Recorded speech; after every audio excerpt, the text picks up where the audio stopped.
Here's to my sweet Satan. Those little paths made him suffer whose power is Satan. I love that, because parts of it were real, and then parts of it were like, he'll take you into his tool shed. That's 666. Yeah, no, he'll give you 666. Yeah, exactly. Yeah. Sad Satan. It's the only one I kind of believed because the lyrics forwards were so crazy. It's just a sprinkling for the May Queen.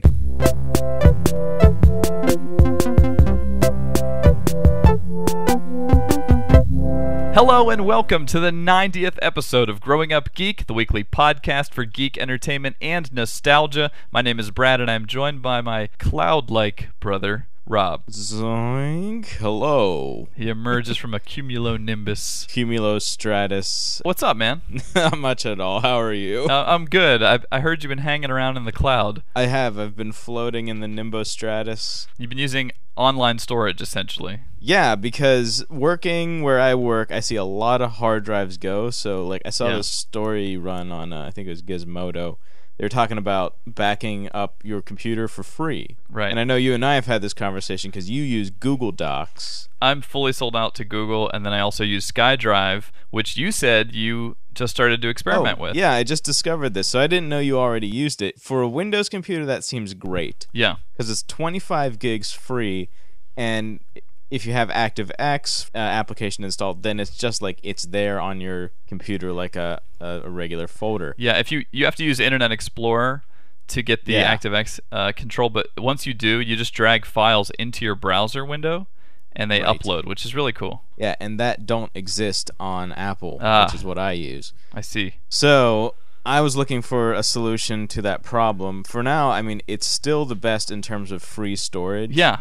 But you can only upload like 5 files at a time, and you have to select them all individually. But there is a solution out there called Dropbox that I just discovered. It's kind of just getting off the ground. I think it just got out of beta. Okay. It works really well on Apple.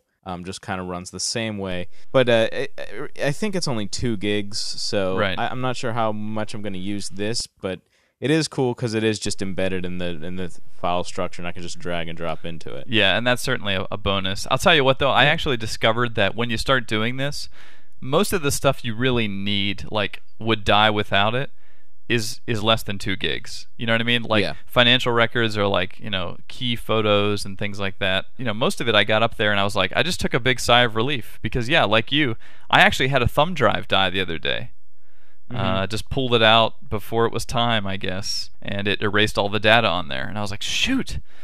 Fortunately, I had stuff backed up, so thank you, cloud. Yeah, exactly. The cloud may be yet the best solution. That might be something off the record that you and I should start collaborating with using SkyDrive for our file sharing. That's right, yeah. If people don't know this, after the show, Rob has an audio track and I have an audio track, and he uploads this to ForShared, which is 5 gigs of free storage. And I actually like that. It's very Windows-esque, navigating the structure. But have you seen the IBM commercial that's for the cloud? You know? No. It reminds me of the What is Windows commercials that ran like in the early 90s that were like, what is Windows? You know? They're doing the exact same thing now with cloud computing, and my friend John had a really good idea, I think, for a Microsoft Cloud ad. Lando Calrissian as the spokesperson. At the end of the commercial, close up on his face, you truly belong with us in the cloud. What do you think? Oh my God. Billy D. Williams, come on, how much is he going to be to actually get that actor? I'm probably not too much, actually. Or if not, just, you know, splice it in from the movie. Use the computer-generated George Lucas version of it. And how many nerds would, like, leap off their couches? You truly belong with us in the cloud. I mean, a lot. You know you would do it. It's just like Start Me Up, but with the the Rolling Stones for Windows Windows 95. Well, I've already expressed my whole distaste for the term, but sure. It's not going to see. stop. Spreading ourselves around in the cloud so far has been working out exactly nicely. Yeah. So, all right. With that out of the way, let's move to some geeky news. Every week we like to bring you our favorite news stories. And Rob, this week, what was your favorite? Well, my favorite news story is actually a plethora of hardware bundles that are being announced. Right. It's that time of year, you know, they want to sell these pieces of hardware to people who still haven't gotten in there yet. Right. The big announcement that first came out was that there will be a 360 bundle for Modern Warfare 2. Yes. And that bundle will include a 250 gigabyte hard drive. That's right, which is exciting to me because the whole on-demand games now, like, I need a larger hard drive. And it seemed obvious, like, there's got to be a bigger one. I know, there's always been these patents kind of floating around, and sure, sometimes they're just covering their butts, but here it is. Yeah, what does that cost, by the way? $400. That's not bad. Not too bad. Like, that's what the Elite was, and now the Elite just came down, so yeah, this is the new Elite. And I'm kind of weirded out by the choice for that. Like, Modern Warfare 2, maybe I just didn't play Modern Warfare enough, but it's like, is that the game that you really, like, you can't get this 250 gig any other way. Oh, man. Like, just the drive yet. You have to get this thing with battle scars on it and a 2... Jurassic Park dino damage. Right. I'm wondering why it wasn't Halo 3 ODST that got that, because that is also getting a bundle.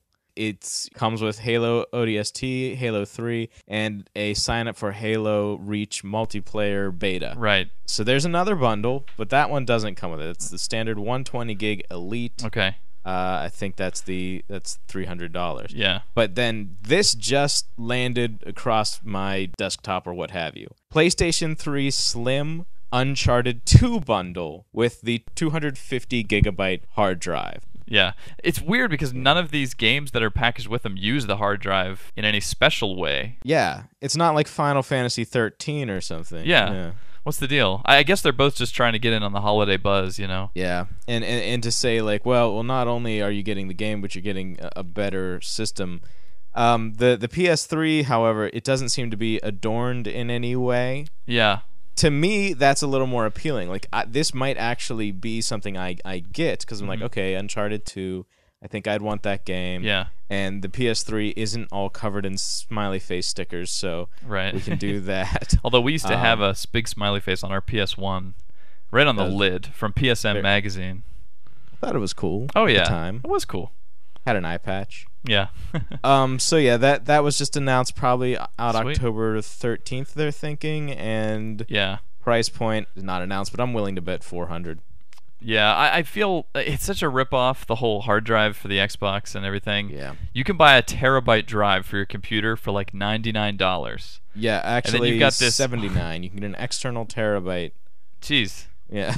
But maybe if it's $250, I'll be a little bit more likely. I don't know. It's just, they really rob you. Yeah, they do. And especially with the PS3, you can swap out the hard drive without even voiding the warranty now on the Slim. Yeah. So maybe just get the cheapest and then get a cheap 500 gig hard drive and swap it in there, and you'll be good. Yeah. Well, that's pretty exciting.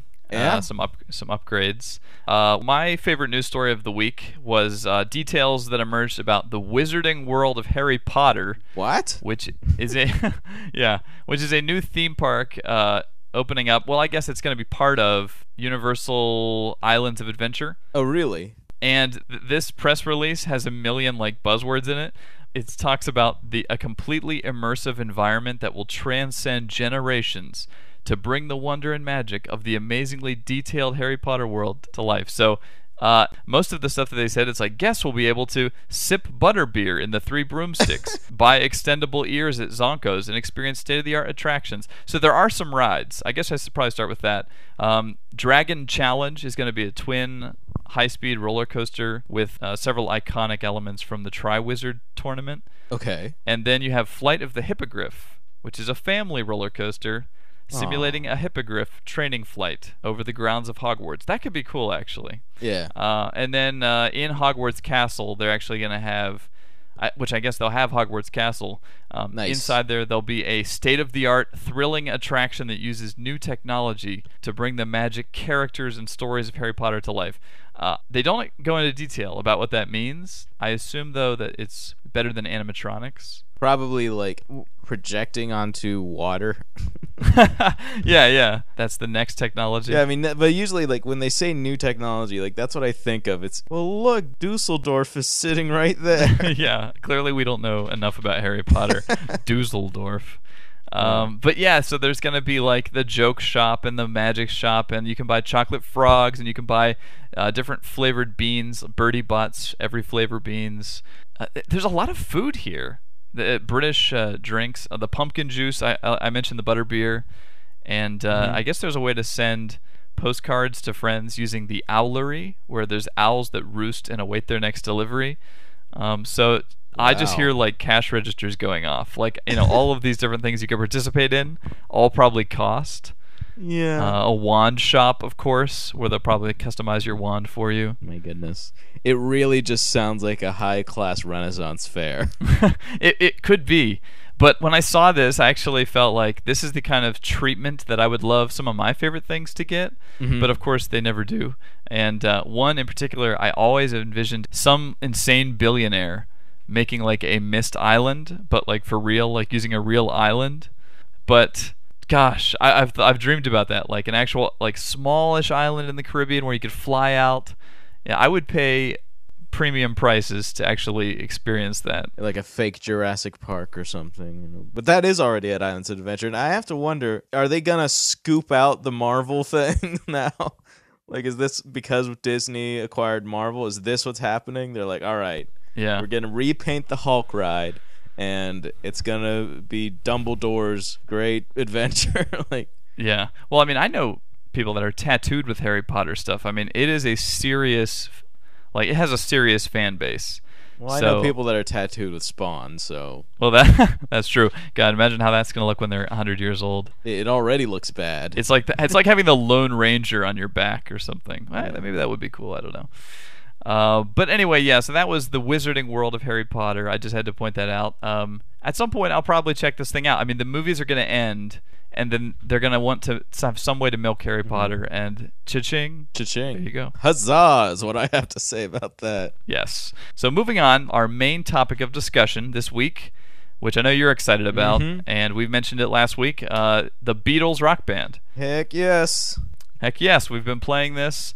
And this is a really interesting game because it almost didn't happen, and it's the kind of game that, like, it's a dream, project that, of course, everybody would want to say, oh yeah, they're going to do that. But it sort of got started with an accidental meeting between Danny Harrison, who is George Harrison's son, and one of the presidents of MTV, who publishes the game. And they were just talking about, man, wouldn't it be great to have a Beatles rock band game? And they sort of laughed it off. Oh, that'll never happen. And then Danny actually, who is like the spitting image of his dad, by the way, got talking to Apple Corps, Apple Music, and started sort of connecting harmonics and Apple together. And then the rest is history. I guess they made like a 5-song demo and presented it to the family members as well as the surviving Beatles, and tried to get their blessing on the art direction, the music, and everything. And so here it is. And my question for you is, how is it? I think it's amazing. I love this game, actually, yeah. You bought the hardware you mentioned before. I bought the full freaking drum set with the Paul McCartney bass. I got the last one at the store, and it was very difficult. I apologize. I am that guy who works at a place and snatches the only copy because he works there. I know. At least you didn't sell it on eBay. Right. No, I didn't do that. I'm doing it because I game. It's gosh. Waiting in line for the 360 when it first came out, and there was a guy that was just like, I'm turning around signing mine on eBay. I'm just like, you are a terrible person, So Beatles rock band, why don't we start with the look of the game? Because I was actually pretty surprised how different it does end up looking than traditional rock band. It's bright and colorful and happy. It's almost like Katamari Damacy. Like in the menu system and stuff, there's like stars and iconic sort of shapes, and it's very 70s. It's very trippy. I mean, so much went into that too.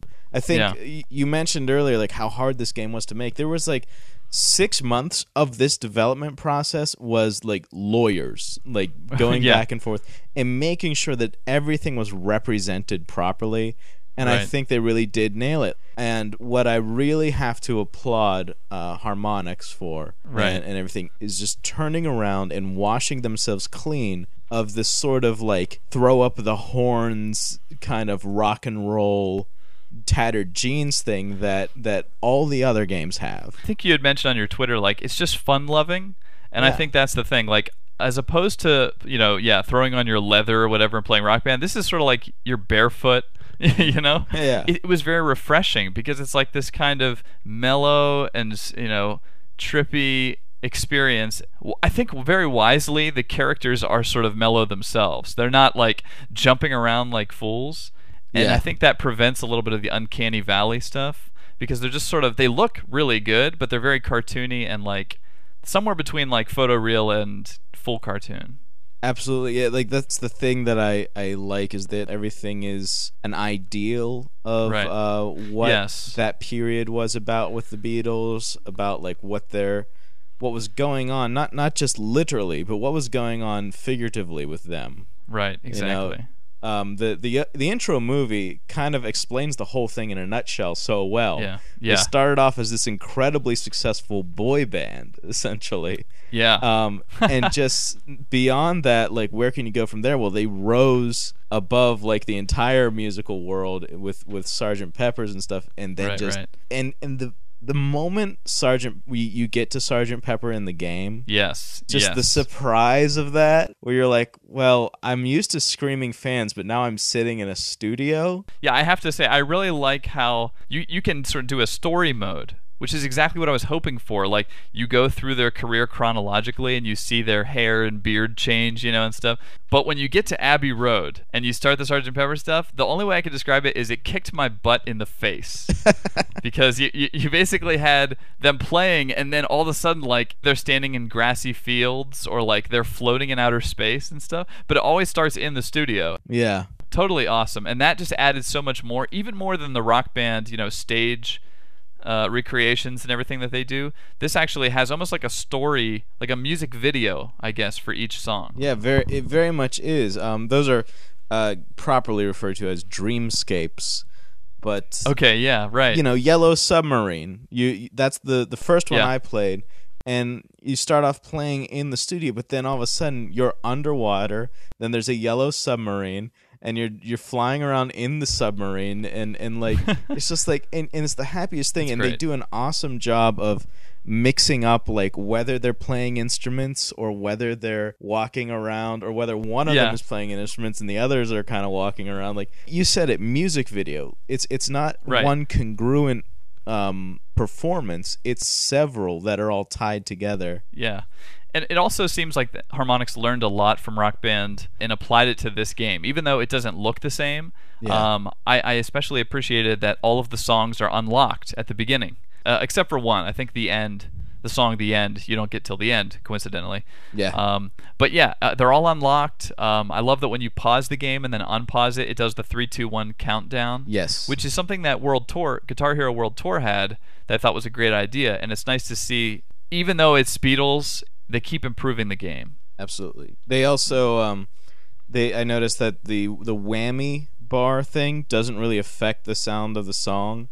Yeah. And that may have just been like, well, legally they couldn't get away with it. I noticed that too. I think you also can't turn the vocals down, if I'm not mistaken. Yeah, like I don't mind that. I've always actually kind of wanted a setting to say, like, I don't want to really affect the song, because I like the way it sounds. I don't want to make Boston more than a feeling wiggle around just because I want a higher score.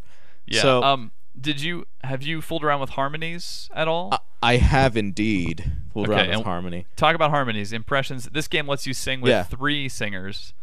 Yeah, it is worth noting that the box that I got came with the microphone. Right. Also came with a mic stand, which was good. And remarkably, the box is smaller than the original Rock Band box. Oh, cool. Like, they managed to squeeze it all in there. Yeah. So, me and my roommate Hans, he's really into the Beatles, so we started to he was singing just the main part, right? But I was playing guitar, and I had the other mic set up with the stand, and just whenever I felt like chiming in, like, I would come in and start singing the harmony. Sweet. I was worried for a moment that I had to sing like a specific voice part, right? I had to sing the second, and then no, we got a third mic. You just sort of choose the one that you want. Right, as long as somebody's singing something, it's catching it. Yeah, which is great, because then you can even do the high or the low depending on how your mood is. Right. And I gotta say, Amber's mom was over, and she was rocking one of the low parts actually, and I just threw in with her. I love that you can do this. You don't even all have to do the separate harmonies, like you said. You can all do the one. Yeah. And it shows like kind of a wake coming out of your voice arrow. Yeah. And it just gives you this feeling of cooperation. And then the game notes that by saying things like double fab or like Beatlemania or whatever, you know. And I just love that it congratulates you, like, you're both singing together. It's awesome, you know. Such a good feeling. It is. The only thing I haven't figured out yet is if there's a way to somehow jerry-rig the headset for that you can plug into the guitar for communication. Right. Like, can I get that to be one of the yeah, I've been trying that too. Because and so far, no luck at all. It seems like that would have been a good idea, but for whatever reason, they haven't done that yet. Yeah, it's because I think you need the separate control to control like what your volume and stuff would be, and you wouldn't have an additional control. I think they want the mics to be tied to one controller. Right. It's 3 microphones through the one, which is cool. Yeah, I really appreciated it. And then I have to say, like, the wireless guitar, the wireless drums, all working really sweet. Have to take a moment to say, however, the bass that I got, the green fret is broken. The Paul McCartney. Bass. Yeah, it sticks, and that's a bad thing. So, well, that's how Paul's real bass was, so that's accurate.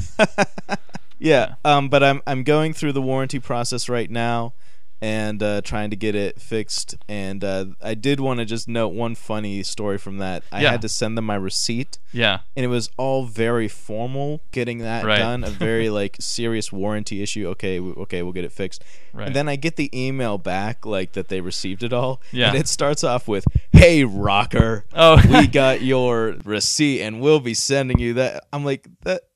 Again, that didn't really feel like Beatles, and it really didn't feel like what I was doing. Yeah, whenever I called you today about the podcast, you were like, "Hey, rocker," and I was like, "What does that mean?" That's where that's from. Awesome. I also have to say that I did not know. Oh, first of all, freaking I love I Am the Walrus. Can I just say that? Sitting on a cornflake. Heck to the yes. You getting the messages? But anyway, I realized that it's goo goo gajoo and not cuckoo kachoo. I think the average person thinks it's cuckoo kachoo, and I was like, oh, okay, I've been doing that wrong my whole life. Yeah, I put that on my status. I adorned myself with the Beatles shirt that the avatar can get when you buy that package, and I put cuckoo kachoo as my thing. But yeah, it's goo goo gajoob. Right. Yeah, really? Gajoob. That's right. It's just like the ELO song. Don't leave me down. Don't bring me down. Everybody thinks that they say "Don't bring me down, Bruce," but it's actually Groose, like in the liner notes. It's just like a nonsense word.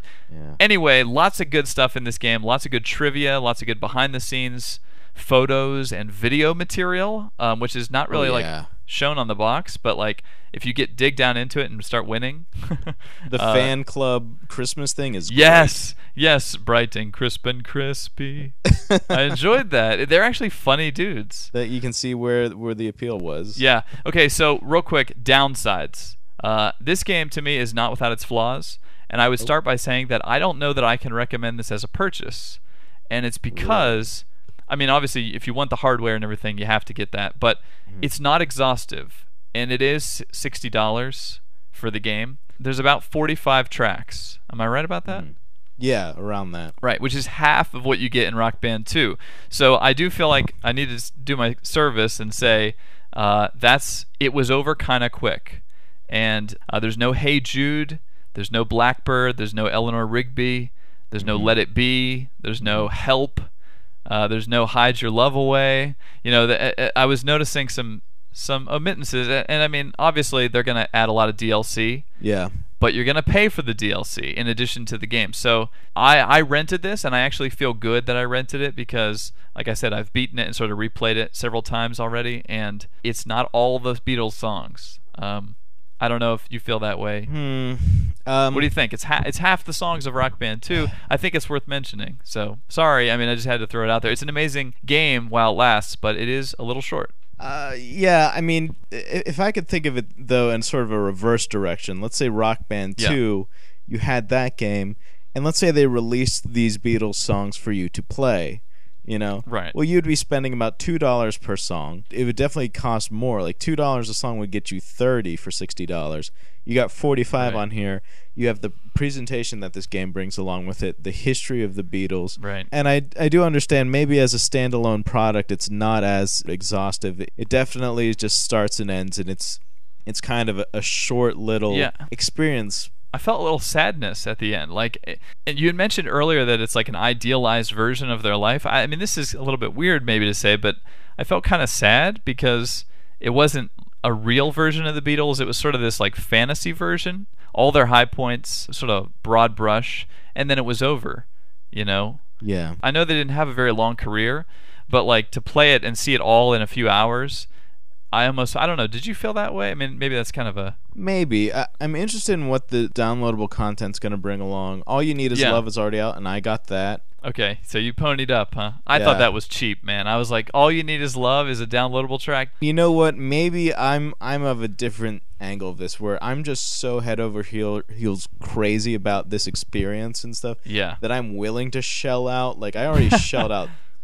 like $300 maybe towards this, and I'm loving it. And I gotta say also, like, something I did was I was thinking about getting the George Harrison guitar or the John Lennon Gretsch, but it turns out those guitars are $99 each. And you know what else is $99? Guitar Hero 5. So I ended up getting Guitar Hero 5. Oh, sweet. Right, I know we're not really like covering that. I will say Guitar Hero 5, it's good. Yeah. I think it uses the Unreal Engine, which is like, all right, you're kind of weird. Sweet. There's you know what? Like I stuff. said, I thought it actually looks half decent. I think the track listing is good. You know, at this point, it's I got to play Plug-in Baby. That was just basically my point for getting that. Right, and, but you know.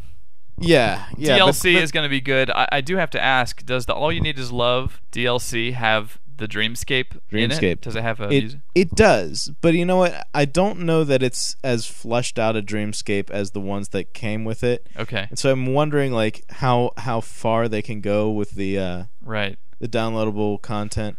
That's what I was curious about, because it looks like they really worked hard, especially in Sgt. Pepper. Like, there's so many cool elements in that song that they illustrated.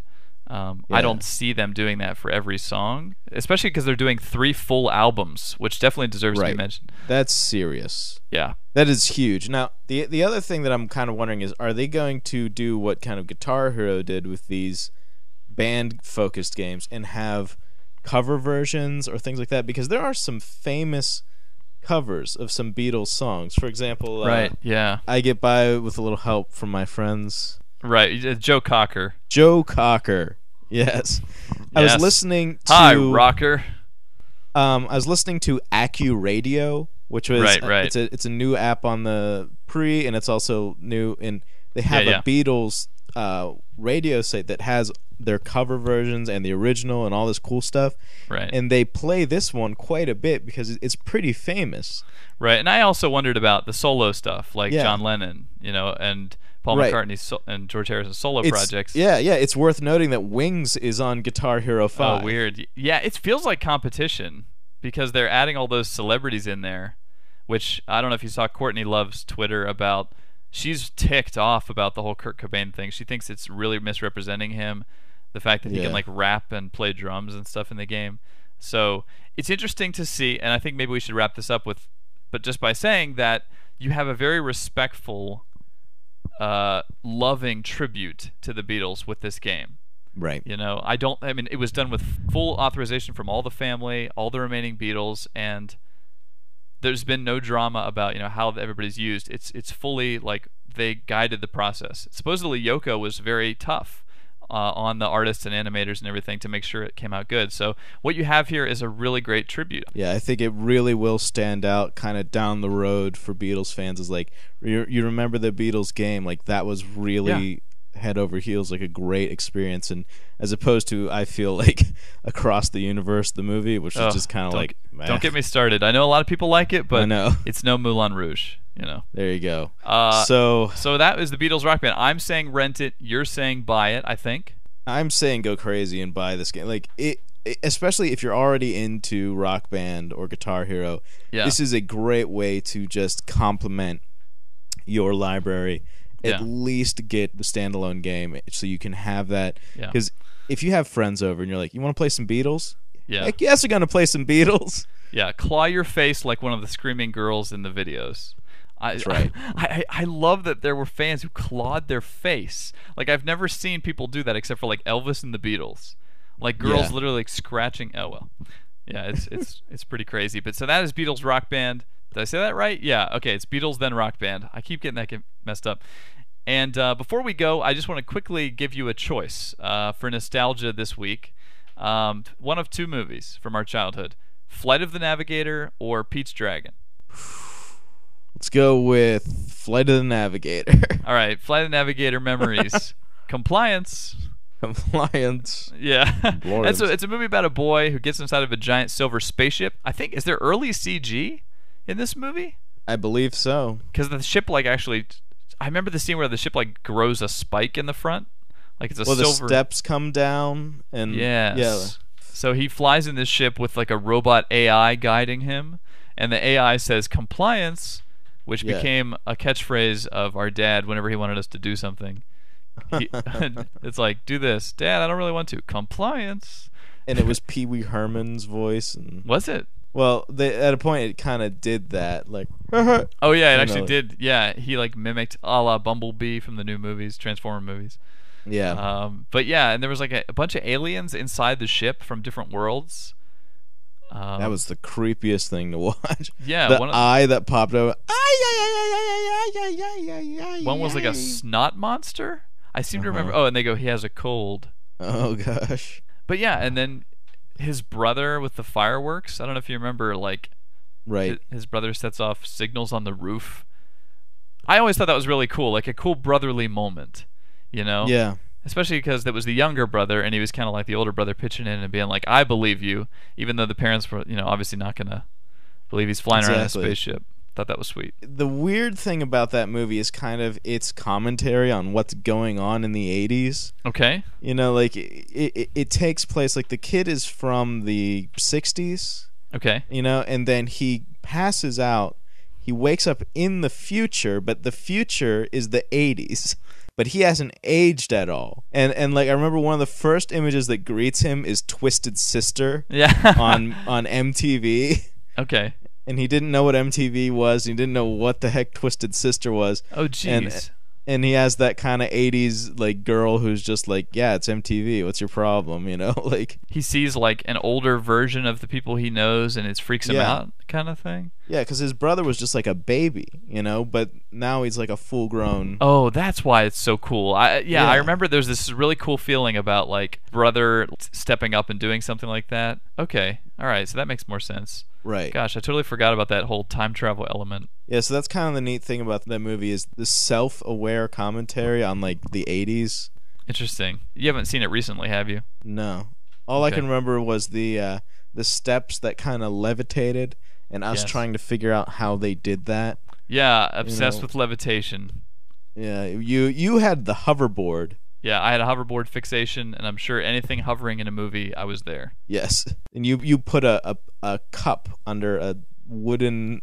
What'd you do to I put a coffee can under a wooden hoverboard that Dad made for me, and then I stood on it and took a photograph, not digital, but photograph, at a certain angle so that it looked like I was floating, and then had that developed at the Farmore or whatever, That's how they did it. We were convinced. Yeah, that must have been how they did it, right? Yeah. So if you grew up geek like us and you would like to send us an email, you may do so. Just Google Growing Up Geek and then click on our email link on the side of the site. That will connect you with the appropriate authorities. And if you want to follow Rob on Twitter, you can do so at twitter.com/GUGRob. Once again, my name is Brad. Goo-goo-ka-choob, goo-goo-ka-choob. And we'll catch you next week.